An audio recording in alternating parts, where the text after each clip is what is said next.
for sharing, everybody. So welcome to How to Be a Super Connector. My name is Mac Mayer. I'm the event director at Kettle Space. Just a quick bit about Kettle Space. I'm sure a lot of you kind of know what we're about. For those of you who don't, we're a real estate technology company based in NYC with a network of inspiring workspaces and a passion for community development. Since the pandemic, we've partnered with organizations to engineer solutions to address their COVID challenges, help them bring people back to their office safely with a variety of flexible workspace options. Our goal has always been to support, empower, and connect our community. It's why we're committed to producing awesome weekly events. So super excited to kick this series off with a great speaker, Michael Brathwaite. So let me just give you a quick intro of Mike. He's the founder of the New York region of Business Networking International, so BNI. BNI is the largest networking company in the world. He has served as the executive director of the Manhattan region, which encompasses 55 chapters, making it BNI's largest and most successful urban region. He's also the vice president with the Urban Markets Group at Morgan Stanley. Fun fact, he also used to be a radio talk show host. So he's done a lot here and kind of knows what he's talking about when it comes to networking. So Mike, right off the bat, this word networking, what does that even mean? It's very abstract. It's got a lot of baggage associated with it, but stands for something kind of very human, social, very relational. I'm just curious, kind of what was your introduction to the world of networking? Yeah, that's a question. I mean, certainly we talk about introduction. Whenever you go into business and being in financial services as my primary business and starting out young, you need to go out and find customers, right? And that's for most of our businesses. So I used to go to a lot of networking events. And I probably did it all wrong because I would call myself the king of the business cards. I would go out and get everybody's card at that event and I'd collect them. Right? And I would actually just put them on my desk. And over time, I found out that I had a lot of cards, but I really wasn't leading to anything meaningful, right? And so, yes, I knew a lot of people. They may even know me, but there was no relationships being built. And for me, really, when it really happened, I could say I found networking was really BNI. Right. And the reason was more so that it created that structure and that systematic meeting on a regular basis. So instead of me collecting 50 cards a week randomly and having thousands of cards over time, now I had the same set of 20 or 25 or 30 people that I was seeing repeatedly. And so instead of starting a relationship each time from the beginning, you were building a deeper relationship. And so the biggest thing I've learned about being successful at networking is thinking about going deep, not wide. And I always describe it as thinking about digging for oil, right?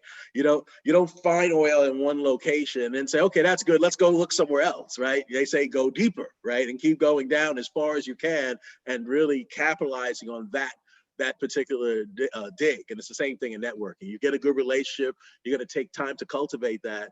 And now you want to build on it. And so if let's say an accountant was a good contact for you, you don't want 10 accountants because you can't help 10 accountants, right? You want one, maybe two that you're going to really work with and get very close with and become friends with and allies. And then your business, both your business will grow.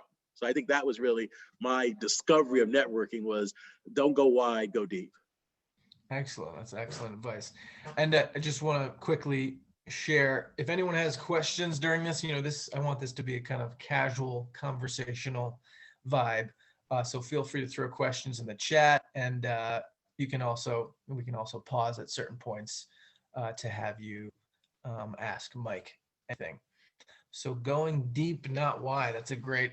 I think that's a great place to start. Were there any other kind of fundamentals you picked up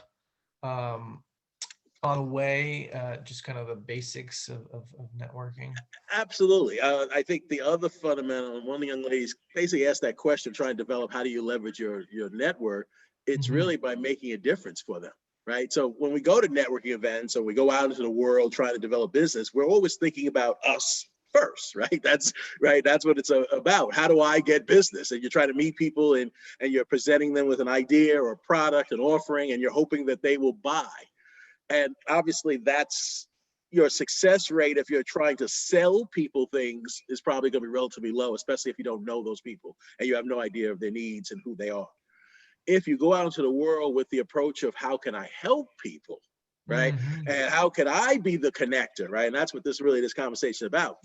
It's really becoming the connector, because we can control that, right? And so when you Right. talk about having a large network of individuals that are successful, it's putting them together, right? Mm. See who on this side may need the service of someone on this other side of your network, and bringing those together. And if you do that over time, it will come back to you, because you become the hub. You're the one in the middle that's making all that happen. You'll be remembered. But the patience is thinking of them first. And the giver's gain, or the line I love here, is from the movie Jerry Maguire, which I always love to say, what's the best line? And most people say, show me the money. I say, no, it's help me help you. Right. So you have to Right. be the connector. You have to see those dots. You have to put them together for each people around you, start to see them become successful, and then it comes back to you. And I think that's the part that most people don't have the patience for. And I would say Mm. in baseball, we know you have to go first base, second base, third base, home to score a run, right? And that's the way it always works. There's no way to get up at the bat and just touch the plate and you score a run. It's the same thing in networking. You're not going to get to the business side of doing business until you develop a relationship, create value for someone, have them interested in you as a person and what you mean to them, and then the business will follow. So I think that's part of the process. Excellent. Yeah. So rather than just selling right from the get-go, Right.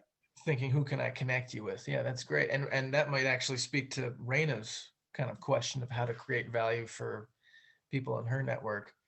Um, is who can she connect them with?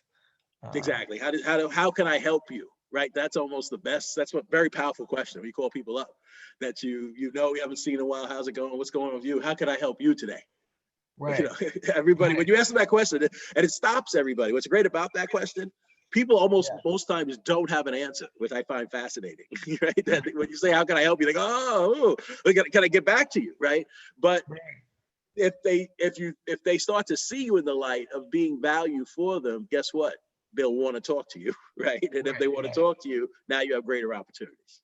Right. Let me call Mike because I know he's always He's looking. helping. Yeah, he's helping me. Awesome. So say, I want to just part of this, I want to give people kind of a starting point for those people who are maybe intimidated by networking. Say I'm like new to my industry, don't have many professional connections, kind of intimidated by the idea of networking. What would be your advice for kind of starting to get out there? Are there certain resources you'd recommend? Uh, I mean, certainly the resources are finding others that are active in the community. So if you're new to an area, that's right, that's a certain set of challenges, right? But you always have relationships. So I always say rely on your existing relationships. Yeah. That may have been people you went to college with, right? And it's people you went to high school with, people that you're in touch with, family members, right? And start to learn about others through them, right? And have them just through their conversation point you in directions. Because most people want to help, no matter what business you're getting into, right? They Mhm. may not want to help you by giving you money. that might not be the help that many might want to do, right? But Right. they want to see you do well if they know you and they liked you and they've trusted you over a period of time. And so that help may mean in the terms of contacts, of connections, of events that are going on that you should be at, and just so you're starting to pick people's brains in an area, right? And obviously, I know in the Zoom world it's a little different, and which has its pluses and its minuses, right? The Zoom Right. world doesn't limit us geography wise. I mean, Jason's in Chicago, right? So I don't think he could have flown in. Well, he could have flown in for this meeting, but he probably wouldn't have. But Right. the fact that you can do it now throughout the country and certainly throughout the world creates a greater opportunity, but you have to be much more targeted on the people you're reaching out to. And it's doing your Mhm. research, doing your homework, right? Seeing who are the people in the community you want to meet, and then do almost reverse engineering. Who knows Ah, that person? And certainly some of that could be through LinkedIn. That's a powerful right. resource nowadays, right? That allows you to see who's in someone's connections, right? And that'll allow you to say, who do you know in that connections, or who do you know that knows someone in that connection? So I think a lot of it, for the most part, is doing more work and more research than most people are willing to do. I think Yeah. people in general tend to show up to things randomly. And I say, Right. show up with intention, right? And the Right. intention is to meet someone very specific that you think can have value to you, but equally that you would be able to have value to them. And I think Right. that's a critical aspect. Right. Why Right. does that? I always say we can name many people that we want to meet, and I always reverse it and say, why would they want to meet you? Right. Right. And if we That's have a good great. answer for that, now you have a justification, right? You know something about their situation, you know something about their life, you have an opportunity that if they were aware of, they would be interested in. Yeah. Right. Excellent.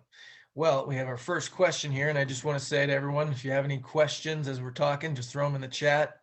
I'll bring them up, and Michael answer them. So Dan, hey Dan, is asking, what are some types of information you're looking for in your research when you're researching? Okay. Well, Dan, what business are you in? We'll be more specific to you. I'm in co-working. He's with me, Kettle Space. Yes, of course. Okay, thank you, Dan. Well, for you, literally, and I don't remember that beard. That beard looks good, Dan. Thank you. Yeah, thank you. Yeah, it's looking good. But it would be certainly who's moving in new into a community, right? You're trying to see what companies are on the go, right, industry-wise. So, and certainly, and we heard it earlier, accountants and CPAs, attorneys, right, the bankers, right? So you talk about who do you want to network with? It's the people that are going to know what's happening in the business you're most interested in, right? So in I think emerging business or growing businesses, those are the people at the forefront that you want to start to do research and develop relationships with, the ones who set up those type of normal relationships, right? And that could be for any business. If you're, we always talk, if you're in the legal profession and you're a financial advisor or you're an accountant, right? We call that power teams. They all work together with the same customers, having different roles. But you could think of it even just as simple as an event, right? And we always talk about weddings, right? In a wedding, a person gets married, they're going to go through multiple things that they're going to need. So people along that, the florist, the caterer, the videographer, the photographer, the event space itself, all those would be people. If you're looking for that target person, you're saying, let me find people that also serve that market. So together we can team up. And then I will know some, you'll know some, we'll work together. So we start to multiply our efforts, right? So I think it's always thinking about what your business is, who are you trying to find, and then think about who else is trying to find or already has that same customer, right? Because some of us are at the beginning of the process, some of us at the end of the process. In real estate, right? The realtor and the mortgage people at the beginning of the process. The mover is at the end of the process, right? So the mover has it easier to weigh, right?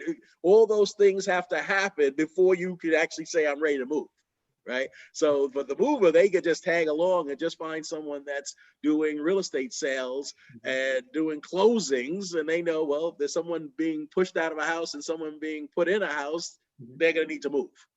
But if you're at the beginning of the process, then you have to think a little differently, right? And you have to then find the triggers for your business, right? And again, if you use real estate, it may be someone having a child, right? That's a classic trigger, right? That you may say, you're in a one bedroom and now you all of a sudden have a child or a second child. That's not going to work. You're going to have to move. So we know by what's happened in your life, you're going to probably have to take some steps. So I think you start to look at your business that way and process it. Thank you. Very helpful. Well, how do you build that trust, so that someone refers you, a piece of business? That's a great question.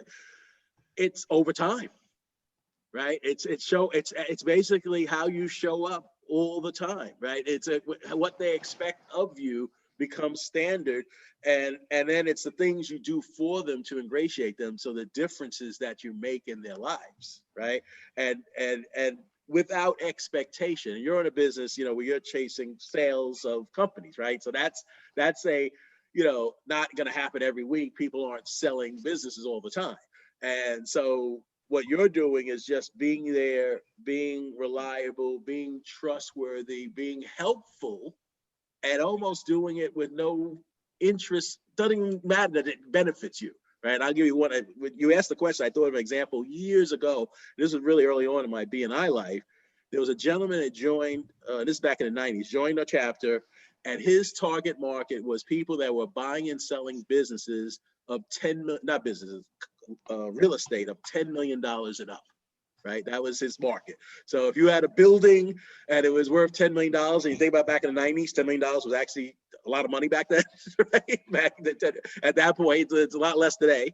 And that's who he was looking for. And he was around a group of regular business owners, small business owners just getting started in some cases. And he used to say, I come here, I know none of you are looking to buy a building for $10 million and up, right? And even your friends and people you associate with, they may not. And so, but I like you. I want to help you guys do well. He really was supporting the team, even though he had low expectation that personally he would benefit from it. And ironically, got two referrals over the year, let's say. One, which didn't turn out to anything, but he talked about the power of suggestion. He was sitting down with one person and talking about what he describes a piece of dirt in Mexico. And it was an actress who used to travel there all the time. He said, boy, if this actress knew about this place, I think she would buy it because she's always there. This is a perfect piece of land. And so the person says, well, let's talk to the web designer. He goes, why would I do that? The web designer does her websites. So there, how small the world is, right? So sometimes being very specific who you're trying to meet, they may not be obvious how you can get to them, but they are connected in many ways to people. So he did get to speak. To turn out she didn't buy it. So it was she got the contact. Turned out she didn't buy it. The second one, though, which was interesting, this came of just a random person came as a guest to a meeting. He connected with her and had a good conversation. And he was always telling a story. And he actually had spoke about, he had another development property that this person was interested in developing, visited in Puerto Rico. It turned out he ended up moving to Puerto Rico, leaving New York, doing his biggest piece of business ever with a group of people that he never expected could ever help him. So I think we know it's always possible, but it's how we measure our expectations. And if we come every week saying, well, no one's gonna be able to help me, I'm wasting my time, then you're probably going to get that type of result. If you come every week with it, it's all good. Oh. I know I'm a big swing. It's not going to be happy every day, but I'm here to help everybody else. Well, and we'll I mean, see how it for goes. me, the contacts that are probably would be most helpful would be people like yourself that are financial advisors. Because you're dealing with business owners and they may not sell tomorrow, but they may sell eventually. And then when they sell, they'll be in a windfall of cash, which you can manage. And so it's a win-win if I'm introduced at that point. Or it could be a commercial banker that has a customer, or an accountant or a lawyer. Those are all great. There's synergies between that group of people. It's just that you've got to find the financial advisor and the CPA that are focused on the same size businesses as I'm focused on. Right. Yeah, that's true. And I think the challenge will be it's the relationship over time and the patience. And you're right. And what you describe is the perfect synergy, because both of us have an interest in that transaction, right? I want you to sell it. Right. Right. And you sell it. So that's a perfect example of the synergy. But I think you have to know what's your timeline. I think most people in a network, they have a very short cycle in their brain of how they measure success and failure, right? And it might be a month, it might be 2 months, it might be 6 months, or it might even be a year. Well, I mean, it's also finding the right financial advisor. You might already have your PE guy that you're always giving your deals to, right? And you're already over, booked, if you will. And so it's finding that person that doesn't already have their PE person or go-to person. No, you're right. Well, I think it's over time. And you asked the question. That's a very valid point, because you don't want to network with someone that you're never going to have a chance of doing business. Yeah. And so that's where you ask, those are the questions you ask. What are your existing relationships now? And if the answer is I have, this, and this, then all right, there may not be any room for us to work together. So then you move on. But it's candid up front. Yeah, there's Thank a you. lot of great fundamentals that play out here. Just kind of picturing things as kind of a web, creating mutual value, and meeting people in the that are in the same kind of stage as you, so you can help each other. That was a really Exactly. good point. Um, so earlier we spoke about how the pandemic changed people's to connect. Um, One attitude that the pandemic has kind of ruined, people's ability to network, but you seem to kind of take a different approach. Could you talk a little bit about kind of how you have responded to how the pandemic has affected like networking and maybe some of the Absolutely. ways you've seen people Yeah. adapting? Yes, well, certainly. I mean, yeah, certainly 1 year ago, right? We're coming up on a year now, and then when this hit, it was difficult, and the expectation, being someone that does a lot of networking, I couldn't imagine how we were going to get through it. And thanks to Zoom, which now puts us in an ability to have the connections on a regular basis. So certainly our BNI meetings are online, but more importantly, I think it's how you show up, right? And it's the behaviors you do. So when I look at this, a lot of people view, well, I'm on Zoom, I'm at home anyway, nothing's going on, and you're bringing that energy and that attitude to all your networking meetings or your networking things you do online. I say you have to play almost bigger when you're Hmm. not on stage, when you're not in person, right? In person, it's easy, right? Yeah. There's a little bit of dynamics, the human connection. You people can feel your energy in a different way. Here, they only have the visual, right? Right. And that visual says you want to, depending on your business, you want to bring your best version of yourself, right? To every business meeting, no different if you were going outside. Now, I'm not saying you need to put on a tuxedo, right? Right? And be in your living room because that looks a little weird, right? Yeah. Uh, but at the same time, to freshen up a little bit, I mean, the joke I was telling my members, I actually put on cologne. I put on cologne for this meeting, I can right? smell it from here. Hey, but more importantly, I know I did it. My brain Right. knows I did it. And so now I'm ready for action, right? Right. I'm ready to play real. So I think that's part of it. The other aspect is don't just think about your business meetings that you're doing on Zoom, and think about all your social meetings, all your getting together with your friends, getting together with your high school buddies, getting together with, I have friends of mine, they do the girls thing every Friday night. That's still a version of networking, right? Because Right. you're developing relationships. Most people think networking is about getting business from somebody. No, it's about developing a relationship where they know you and are thinking about you. You are now top of mind. You're trying to own shelf space in people's brains. That's Hmm. really what you're trying to accomplish. And when you really think about what they do in the retail stores, like, Coca-Cola or any of the large brands, right? They get prominent space, right? That when you walk by, it's eye level, and there it is. And from all those commercials, now you see it, it's there, it's in your brain already, and now oh yeah, I do need that, right? Right. But for all of us, for our services and products we offer, it's really the same thing. We're trying to create an identity, a brand, a value add that when people think about you, they know what you do and they know how helpful you can be. And then when the situation comes up, they think of you.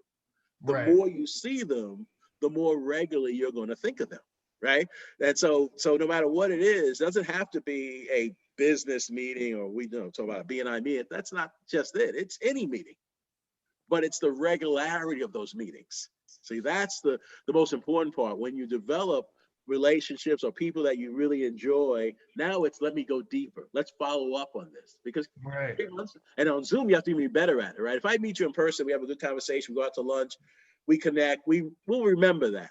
On Zoom, because we're doing so many of them, they start to merge together, Right. Right. right? And you start to remember, you don't remember or differentiate them the same. So when that repeated coming back and that repeated going deeper in the relationship, the more you know about someone personally, the more you know about their kids. And we talk about how you impact people's lives, and the more successful someone is, the less they need things, right? That's the definition of success. But how you impact their lives, a lot of times may be not through them directly, but through other family members, whether it's their wife, their kids, their brother.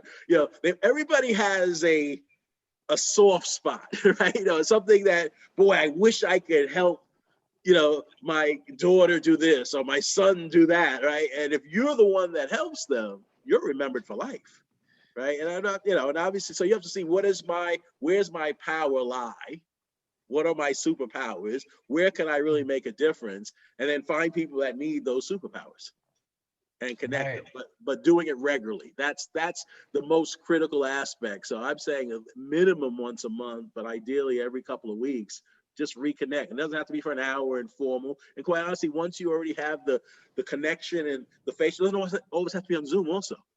Do people a favor. Let's just do it on the phone. Right. Right. Because I talked to many of my, friends, and they talk, oh God, I gotta get up, I gotta comb my hair, I gotta put on makeup, I gotta go through all this to talk to you for 50. I want to talk to you, but it's a lot of work involved. Right. So it's that balancing act. So you don't always have to go on Zoom to continue the networking, even in these times.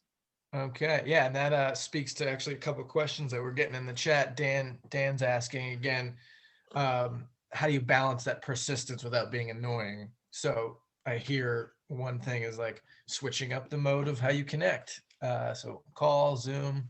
Correct. Do you have any other thoughts?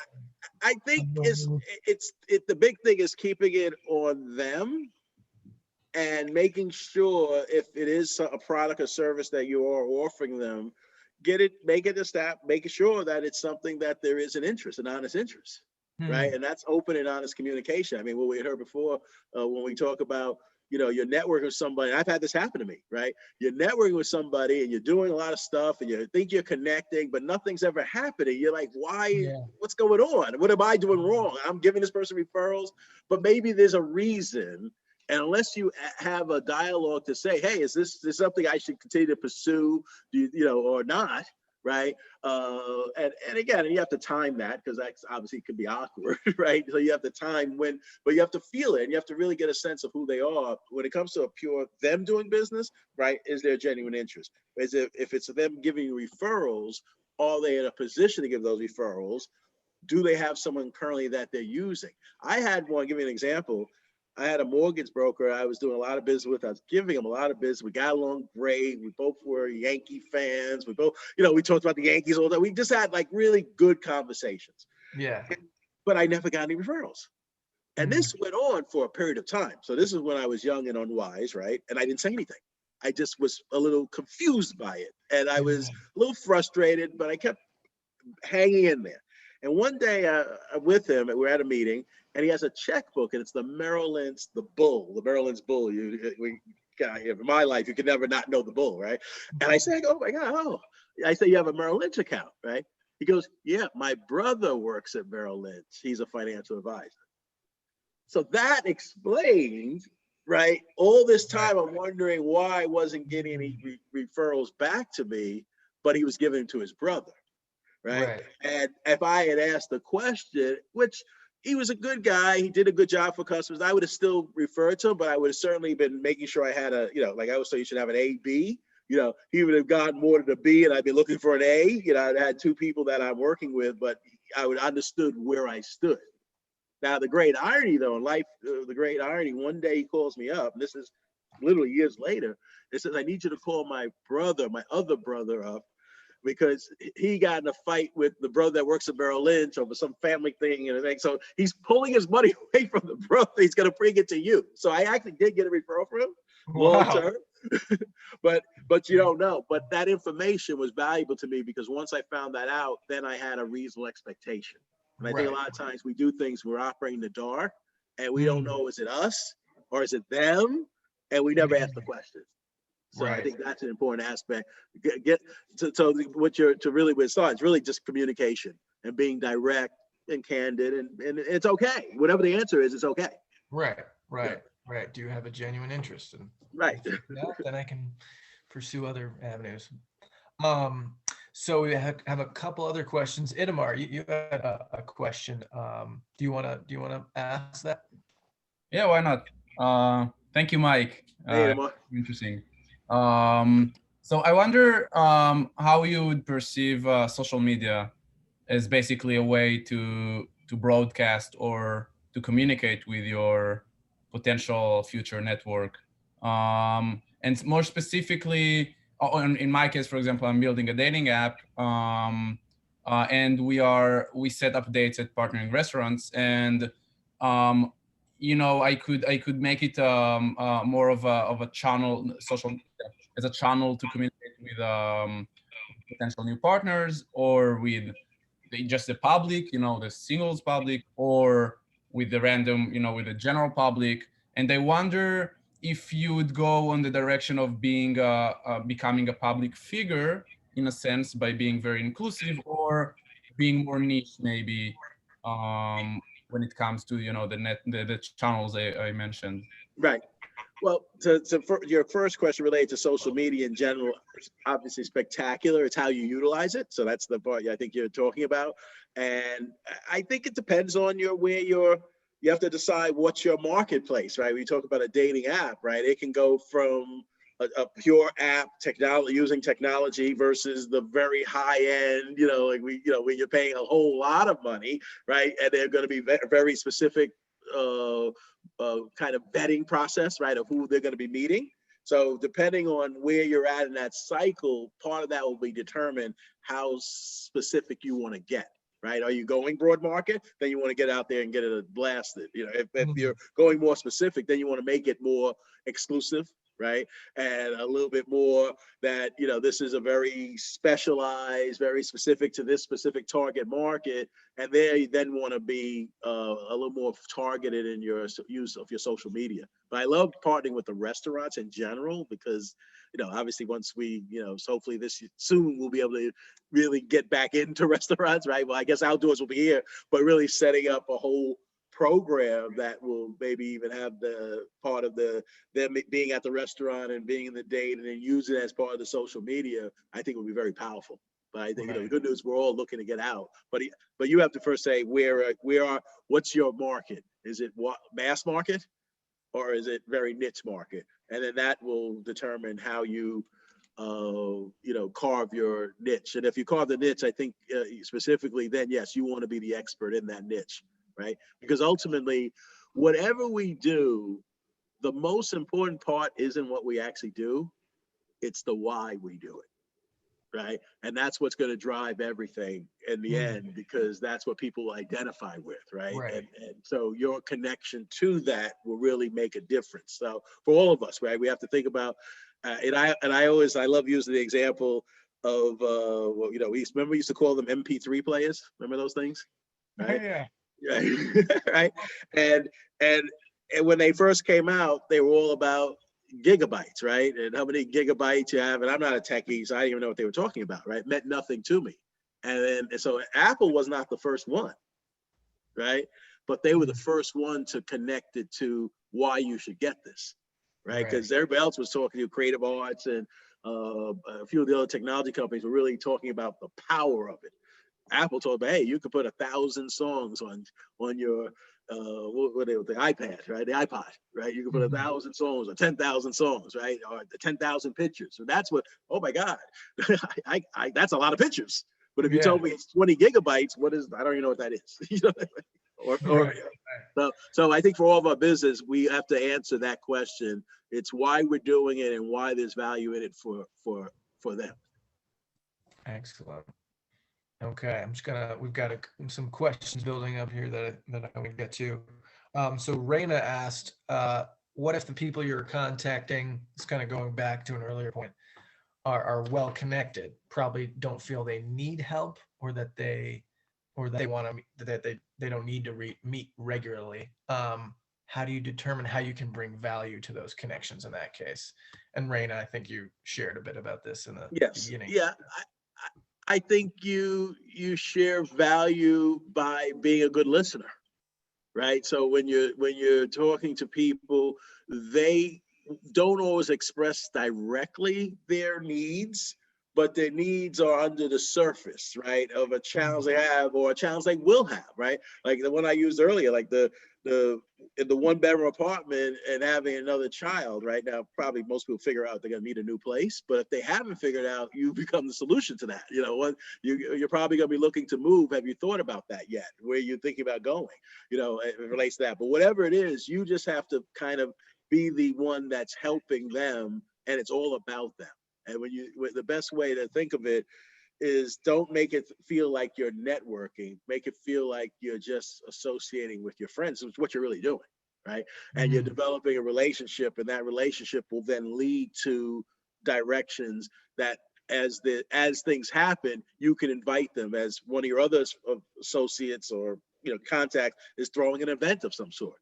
And then you say, hey, you know what? I think you should meet this person. They'd be really good for your business. They're throwing an event. Why don't you come with me? I'm going to it, right? And obviously most of them, they're gonna be virtual now, but that's fine, right? At least that you're bringing them into your circle. And the best way to think of it is how you can connect all your worlds together, right? And I had promised Mac I was gonna get a Seinfeld reference in. So All right. So this is what I'll call when George was dating Susan, but he had his friends Elaine, Jerry, and George, and he didn't want them to really meet, right? He wanted them separate. He kept saying his worlds were colliding.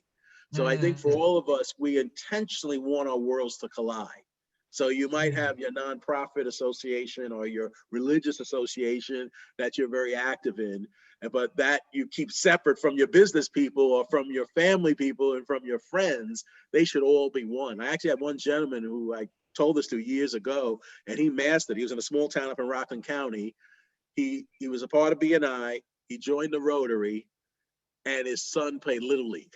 Like he was a peewee, literally like 5 years old. And he used to invite the Little League people to the Rotary and the Rotary people to BNI and the BNI. And before you knew it, they were all mixed up. You don't even know where they started and where they ended because they all were part of it. And then there was this big family. And so when you have a circle, your job is to see how you can bring the circle together. And that's and knowing them, you'll know who's going to connect with each other. And it could be just one-on-one meetings. As a matter of fact, I've been doing, that's another thing I've been seeing people doing, working very well, doing Zoom calls with just 3 people. Like literally doing an introduction and saying, hey, I want you to meet someone, let's set up a Zoom. And then you put the 3 of you together. Right. And then now they will end up talking, having a connection. And you were, again, the reason that it came together. And you knew they would get along because you knew both of them personality-wise, background-wise, interest-wise. And so that's how you create value. Yes. Right. Yeah, was it? I can't see because I'm blind. Vadi? Right. Yes. Hey, Mac, can I ask Mike a question? Go for it. Thank you. Mike, thank you so much. It's lovely. I look at your personal skills, how you manage to navigate the conversation. Lovely. Appreciate that. Thank you. Practical question to you, Mike. As a BNI director, right? And you have a circle of people and you build that circle. And in terms of professional connections, for example, you have an insurance broker and the mortgage broker, and you have a real estate broker, right? But for example, I have my own circle, right? And I come to your circle. I'm just it's a hypothetical, right? So, but I have my own insurance broker whom I know for 20 years, right? And I'm meeting a broker from your circle. I don't know what kind of services your broker can provide. He's a small-time broker, and it was a lot of consolidation and roll-ups in the insurance brokerage industry in the past, I would say, probably 5 years. And the smaller brokers it's kind of a theme of the past. Yep. So where is this trust built? How long in your experience to build that trust? And why shall I become disloyal to the broker who provided impeccable services to myself and my clients for past 20 years, never dropped the ball, and go with the guy whom now I feel obligated to share business with? Right. That's a great question. Yeah, that's a great question. I hear that a lot. I think the first step I always say is you have to evaluate all your relationships on 2 levels, right? The quality of service they provide, right? That's one level. But the second level is how many referrals do they give you to your business, right? So there's 2 sides, and they're not always equal, right? So I've seen many great providers, right, of a service, right, that you love this service, they do a great job, you respect it, but they're not necessarily growing your business, right? And that may not even been a conversation ever, right? They do their job, you come to them, they provide a service, you leave. So first thing is you have to evaluate if they're even giving you any business at all, because then that's an easy answer. If they're not giving you any business at all, not that you eliminate them, but it means you need to find a relationship that is reciprocal, right? It's a two-way relationship instead of a one relationship. The second, remember I said earlier, I described it as my A and B team, right? So I believe you always have your primary person that is your go-to. You have a challenge, whatever your business is, this is gonna fix my challenge. I got the problem, you call right away, done, over, you don't have to think about it. You move on to the next thing, right? And that's your A team. But you always wanna have a secondary person. That may be that new network you come to, and you're gonna give them a shot.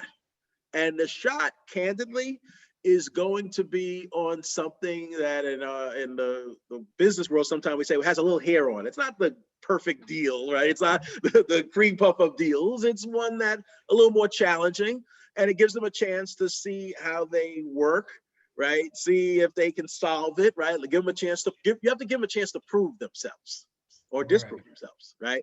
And so I think that's how I approach it. So I have my A team, your A teams who you already have. But you're automatically, when you come to a new group, you're saying, well, every one of these people is going to get a chance to be my B team. And then there's a ratio, 5 to 1, 3 to 1, 10 to 1. So every X number of deals I get, I'm going to give this person 1. And I'll give you an example of that exact line, because someone said this to me. They had it was a mortgage broker and a real estate attorney. And the real estate attorney had given this mortgage broker a couple of deals, and nothing happened. And then over literally a couple of years went by, and not a lot really happened. And he said to his partner one time, he said, I'm going to give him one more deal. I'm going to give it a shot, and I don't know what's going to happen after that, because I've been waiting now multiple years, and nothing's come back. And he said, like the floodgates opened. He gave him this one deal. Next thing, the next month, he got 4 closings from the mortgage person.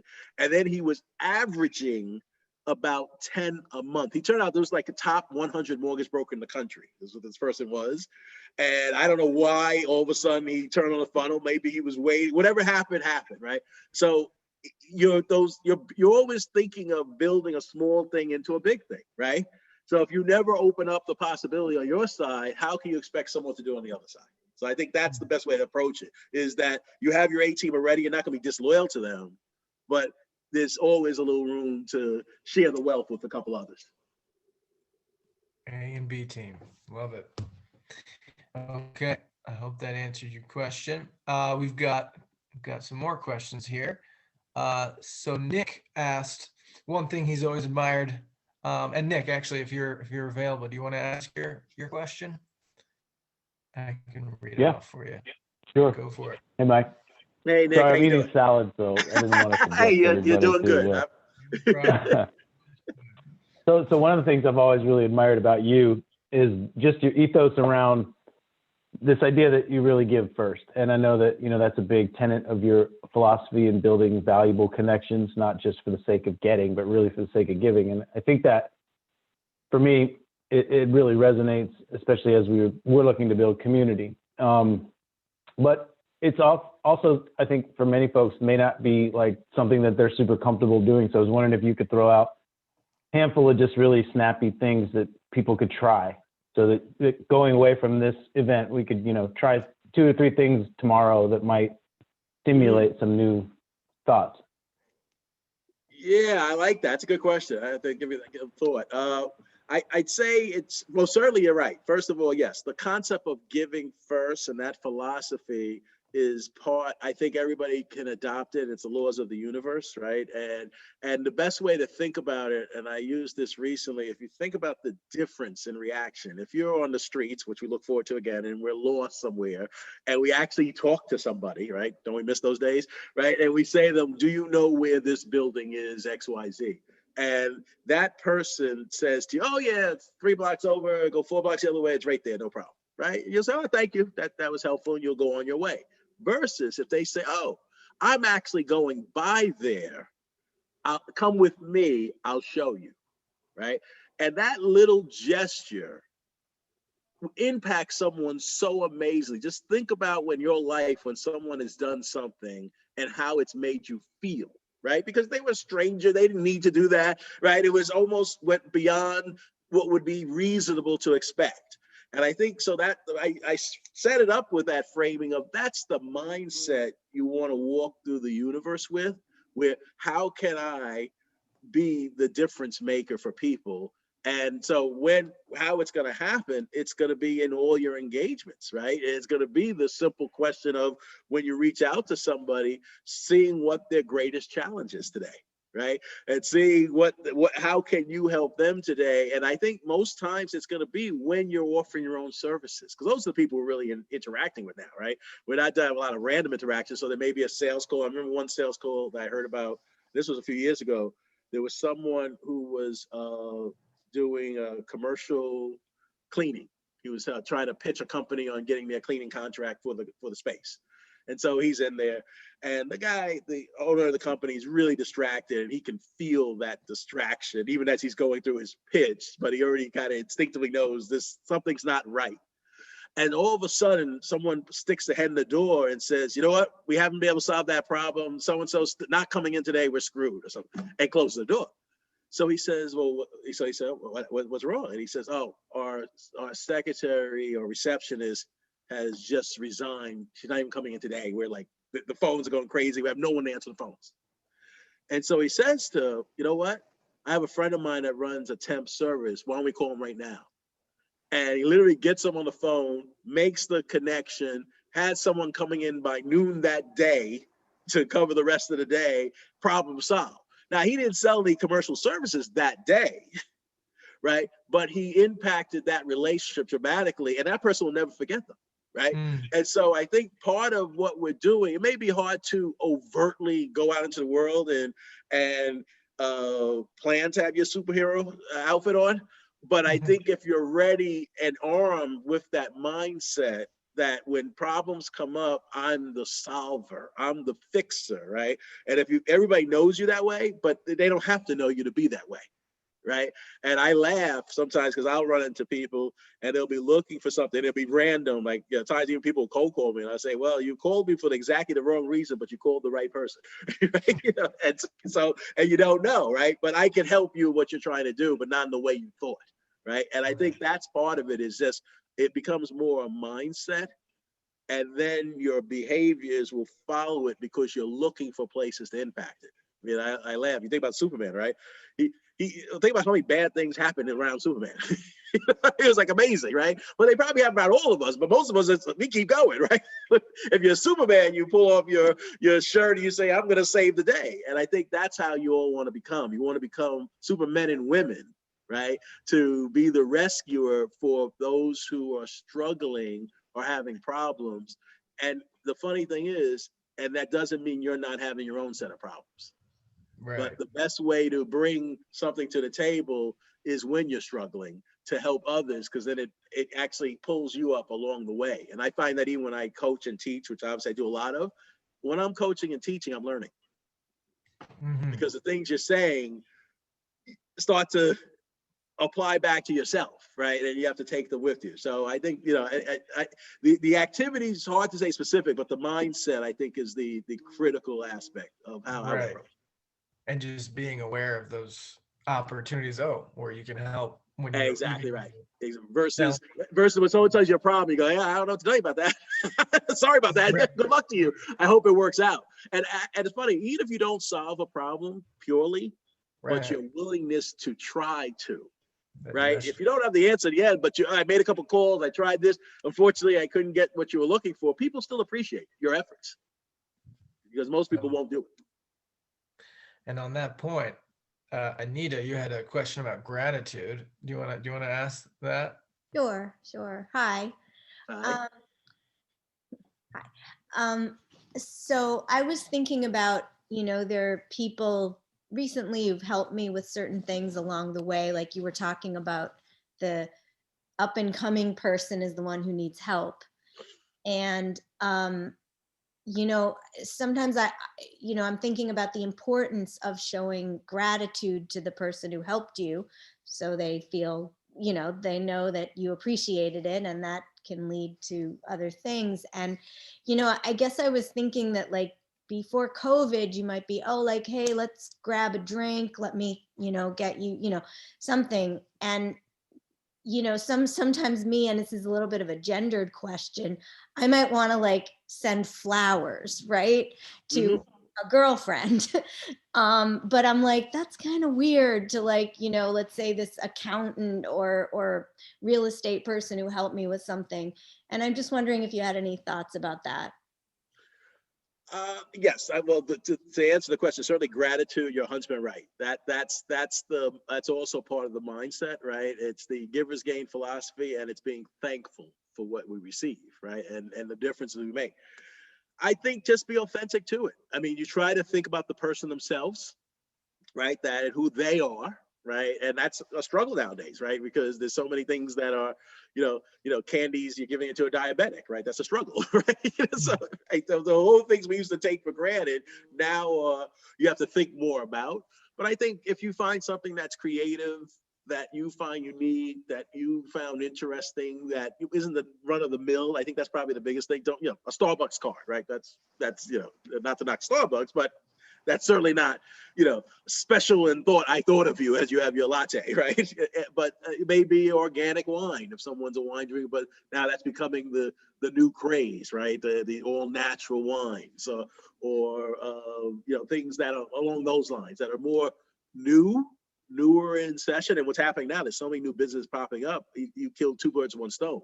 Think about supporting a local business and talking to even some of your friends on that side, and talk about what can they package, what kind of little token gift I want to give that you might be able to help me create. So now you're giving them some branding exposure, and at the same time maybe giving them a gift that's a little more thoughtful. It's all about thought, though, and then that's really the truth.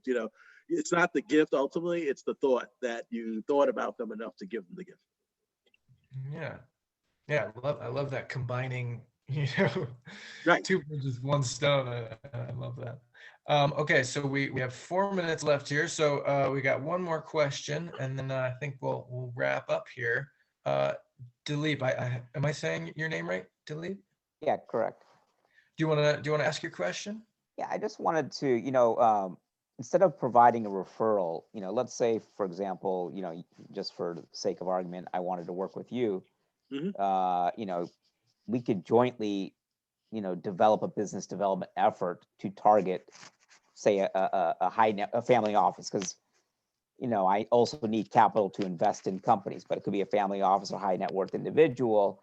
Is there a way, instead of saying, hey, here's a referral, can we jointly develop a business development effort, because there's some benefit for both of us? It could be, like I said, finding a company, or it could be finding a high net worth individual that would want to invest in the companies that I'm looking for, but they also need a financial advisor. Yeah, joint alliances absolutely, I think, are valuable, and certainly we should talk offline. My take is you have to see people that you have a like-minded view, right? And the process, one of the rules I always say when it comes to this process called networking, which is really about building relationships and developing partnerships over time, you have to really genuinely like the people you're chasing or working with. I think that's the secret to success in this. And right. I always say that. I had some great people that may have been great prospects that I never did business with, but how I looked at in the end? I liked them as people. I would have hung out with them anyway, right? So the bonus was we might have been able to do business. Now, the worst thing in the world is to have someone that you don't particularly are a big fan of, but you're with them because you think they can get you business. And then when you don't get business, you're miserable because you would have never talked to that person if it wasn't for this circumstance. So I try to default the other way, develop relationships with people I truly respect, believe in, and like, and enjoy. And wherever it ends up, hey, life is not promised to any of us. All relationships are building, right? I guess only mother and child is the one we hope and believe in. And actually, I want to share, how many minutes we got? What, less than a minute? Yeah. But... Less than a minute. I can't tell you that story. I'll say that, but that'll be a teaser. Yeah. So, but could I? Yes. But if I may, could I take a, oh, sorry. Please. Sorry, this is just industry. Yeah, so especially in industries where part of, especially in investment banking, I'm not in investment banking, I'm with a family office, but to the extent that sometimes the sort of the network is the mechanism in which, some are able to monetize. So whenever you maybe share contacts, that may take away from their business, right? So where do you strike that balance of, cultivating meaningful, fruitful relationships for, collaboration purposes versus, potentially losing a contact because then they can go straight to them and cut you out, I mean, it's a, Yeah, no, that's a great question. Actually, you got to come to our meeting too. We're looking for you're right here. We're looking for you. Yes, where are you based? Where are you based? We're in New York. Oh, awesome. Okay. Manhattan. Yeah, how about you? I am New York, and more recently been spending time in Miami as well. I just landed I took a 6 o'clock this morning, so I'm back and forth a lot, both of these cities. All right, we'll talk. Awesome. I don't want to keep, Cool. but yes, we'll connect, the three of us. But to your question, I think like anything, it's a business judgment, and you're ultimately testing the character of the people. So you're going to go slow, you're going to evaluate. And like I said, that's why I like trying people out on difficult things or things that are smaller. And I've had clients do it to me because that tells who you are, right? When you're willing to take the effort and the conscientious and you behave consistently throughout something that was not the end of the world, that says who you are. But you have to judge that, right? And that's an instinct. And I always say to people, trust your gut. Most times the people we thought were not great turn out not to be great, but we always felt that way in the end. Awesome. Thank you. Thank you so much. Okay, All so how do we stay in touch with you? I will, well, Mac, you could put my email into the chat. Thank So you. anybody can reach out to me, but definitely, I think the three of us, we should we'll do a Zoom call, the three of us. Sounds good. And do exactly what I've been talking about. Thanks, Mike.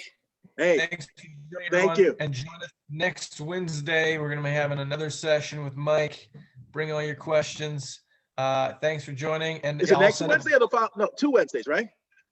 Is it next Wednesday? Right, 2 Wednesdays. We'll see you soon then. Thanks, Mike. All right, thank you guys.